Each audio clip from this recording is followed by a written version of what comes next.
કવિઓ બધાય બેઠા હતા, વિદ્વાનો બધાય બેઠા હતા. એમાં એક સંસ્કૃતના વિદ્વાને આવીને કીધું કે ભાઈ મેં અચરજ જોયું કે શું કે મક્ષિકા પાદ ઘાતે ન કંપયતી ભુવંત્રેમ, કે માખીએ પાટું માર્યું ને તઈને લોક ધ્રુજી ગયા.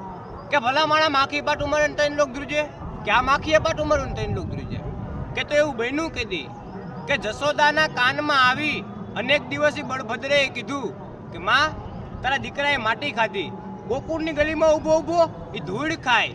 અને જશોદા ગયા, કાન પકડી અને લઈ આવ્યા. મોઢું ઉગાડ ન ઉગાડે, લાકડી લીધી, મોઢું ઉગાડ ન ઉગાડે, ખોનાનું પાત્ર પાણી ભરીને લઈ ગયા.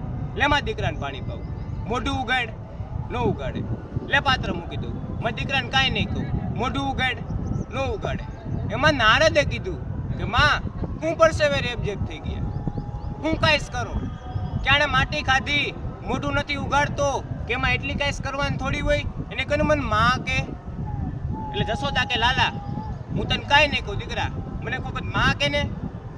માં કહેવા માટે થઈને જેમ મોઢું ઉગાડ્યું, તા તો દેવા દાતારા ધ્રુજારા ચારે વેદા આવો તારા, તા તો જતિયા સતિયા રેસેસરા સુરાપુરા પીરા પેગંબરા, 12 સૂર્ય 11 રુદ્ર 18 વનસ્પતિ 9 નાથ 84, આખું બ્રહ્માંડ માંડ્યું મોઢામાં દેખાવા.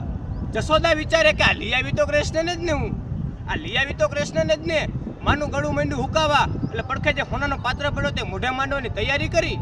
એટલે કૃષ્ણને એમ થયું કે માં હું પીવે, એટલે આમ મોઢું ઉગાડું કૃષ્ણનું, અને આમ જોયું એટલે 14 બ્રહ્માંડજી મોઢાને માલકોર ફરતા હતા, એનો પડછાયો સોનાના પાત્રને માલકોર પડ્યો. અને વખતે ક્યાંકથી ઉઠતા ઉઠતા માખી આવી અને પાણીને પાટું મારતી ગઈ, પાણી હેલું.